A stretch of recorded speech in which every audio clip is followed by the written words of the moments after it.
Makes a man perfect. সুতরাং কে হাসে হাসুক দেখার টাইম নেই, মোটিভেশন আর চ্যালেঞ্জ রাখবা ইনশাল্লাহ, সময়ের ব্যাপার শুধু। কারণ রাতারাতি তো একটা ভাষায় ফ্লুয়েন্ট স্পিকার হওয়া সম্ভব না। আইটি স্কিল আর ইংলিশ স্কিলে দক্ষ হও, আইটি স্কিল ইংলিশ স্কিলে দক্ষ হও, তোমার স্বপ্ন 1 লাখ টাকার নিচে হবে না। তোমার স্বপ্ন আজকে থেকেই চেঞ্জ হবে যদি আজকে থেকে শুরু করো।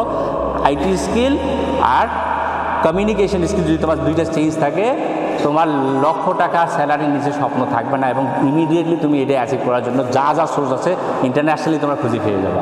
সেটা ফ্রিল্যান্সিং হোক, কল সেন্টার প্রসেস হোক, ইন্টারন্যাশনাল প্রসেস হোক, কাজ তোমার হাতে চলে আসবে।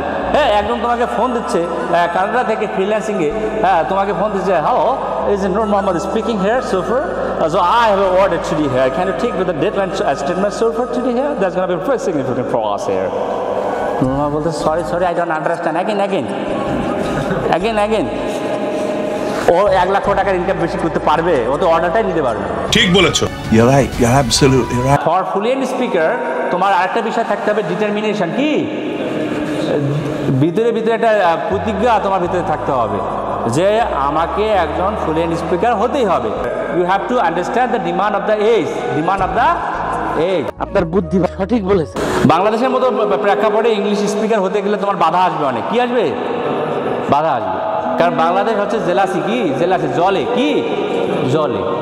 তুমি আজকে সফল হও, তোমার পাশে যে আছে সে জ্বলবে। সঠিক বলেছেন, এটা ইউকে কানাডা না, বাংলাদেশ।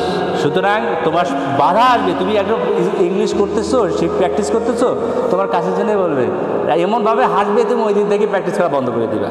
সুতরাং এই মোটিভেশনাল চ্যালেঞ্জ রাখতে হবে যে কে হাসে হাসুক, কে কি বলে বলুক, আমি জানি আমি কোথায় যাচ্ছি। সবসময় মোটিভেশন রাখতে হবে ভিতরে। Makes a man perfect. সুতরাং কে হাসে হাসুক দেখার টাইম নেই, মোটিভেশন আর চ্যালেঞ্জ রাখবা ইনশাল্লাহ, সময়ের ব্যাপার শুধু। কারণ রাতারাতি তো একটা ভাষায় ফ্লুয়েন্ট স্পিকার হওয়া সম্ভব না।